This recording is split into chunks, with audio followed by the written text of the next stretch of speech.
Everyone, thank you for coming today.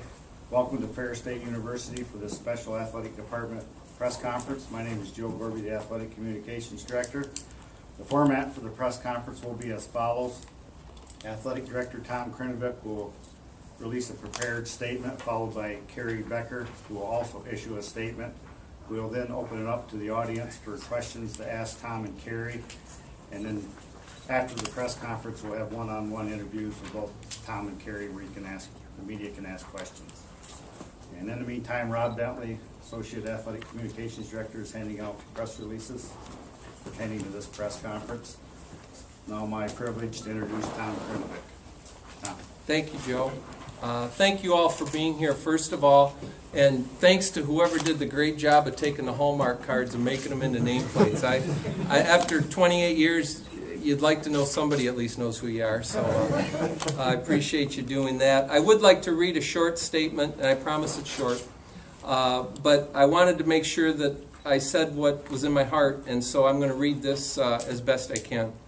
As you all know, Ferris State University is currently celebrating its 125th birthday, and although I never knew Woodbridge personally, although some maybe have questioned that.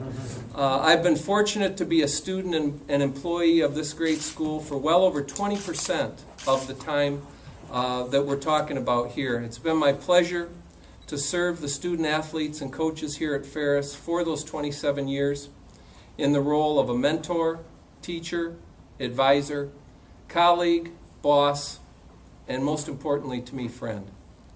However, as everything that we do in life, there comes a time when it's best to move on. So I'm here today to announce my retirement from Ferris effective June 30.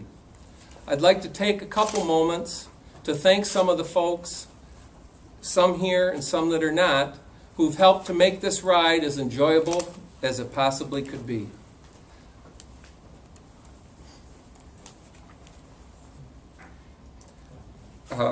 Boy, I'm glad I wrote this. Oof. It was pretty good when I wrote it. I don't know how it's going to come out here. First, and by far most importantly, my wife and sons. Someone asked me, actually Karma, just today, or we talked about what are my hobbies, and my response was, I really don't have any hobbies because for 27 years this job has required me and my family to jump in with both feet, hold on, and work together to make it work.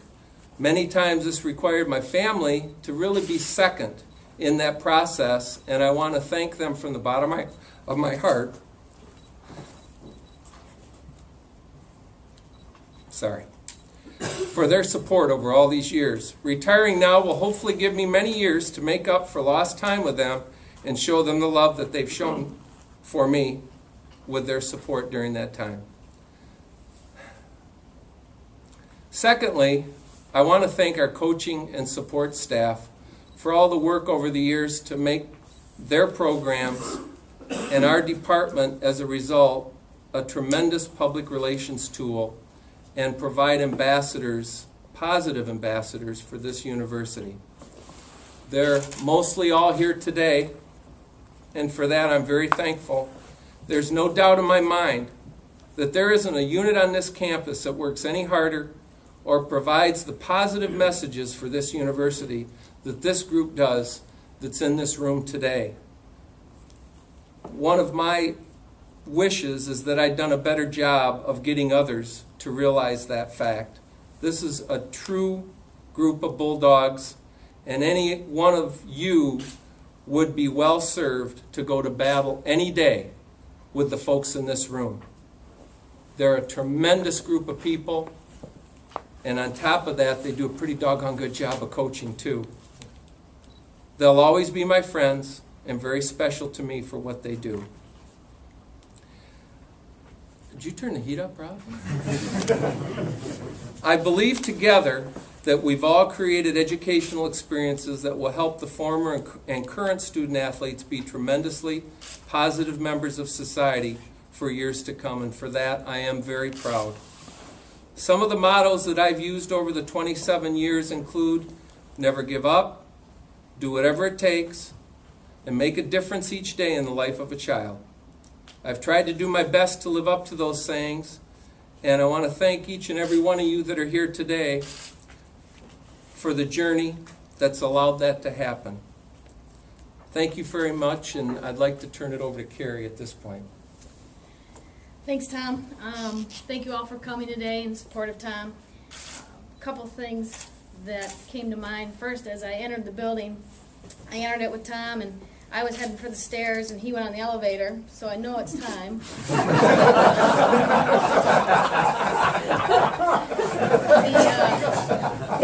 The other thing that resonates with me is he mentioned he's been at Ferris 20% of his career. Well, I've been at Ferris more than 20% of my life, so I understand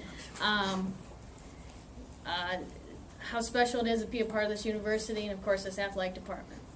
He mentioned support staff and the coaching staff. I concur with those feelings, and a lot of the reason why I decided to accept the offer to be the interim AD is that I know that as a team we can get through this transition period and we can help each other through it. And you can't do that without good people and trust. So hopefully I can step in during the transition period, maintain some continuity, and help get us started on a new year, a new set of wins, and a new set of excitement for Ferris.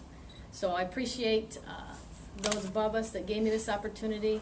I do my best to continue to make the athletic department proud and be there for everybody in this time.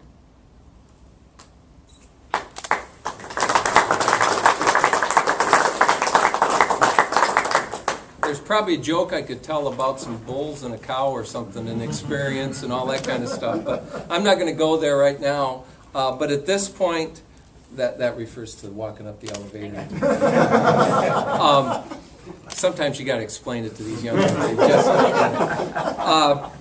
At this time, we would take questions from anyone in the audience. I don't think we got that phone line set up, did we, Joe? No, So we're not going to have a call-in? No. Okay, all right, good. But we would, either Keri or I, Keri as the interim AD, or myself as the outgoing AD, would certainly like to take any questions. So please go ahead. See? Tom, could you talk about how you came to this decision and why now is the right time? Sure, I'd be happy to. My decision was primarily driven by a couple things somewhat out of my control. As many of you know, Ferris offered a buyout opportunity for any employee that has worked at the university 10 years or more. So that has been going on for a couple of months now. At the same time, the Michigan Public School employees' retirement laws have been under scrutiny now for a few months, and finally, in Lansing, they came to some decisions on how to improve those laws, and so I was able to take advantage of that as well. So the combination of those two things economically made it logical for me to consider retiring at this point. I'm of the age where I can do that, so that had a bearing in it, certainly. My own dad died at 50, and I'm now 55, so certainly that had a bit of a factor in me determining what might be best for me. And I think it's time for someone else to carry on the battles that need to be fought and try to move the department forward. You know, it's, I mean, my son's here, you could ask him this question probably, but sometimes kids get tired of hearing from mom and dad. And maybe I'm kind of in that same boat, that they're a little bit tired of hearing from me, and maybe a different voice will help in that respect as well. So all those things together really came into the mix, and of course I had to make sure my wife was okay with that. She moved just above the okay line about a week ago, and so I decided it was time to pull the trigger. What would you say is your proudest accomplishment during your time as AD and just overall in all your years here? Well, I actually made a couple notes on that one so that I wouldn't forget some things that I thought were really, really special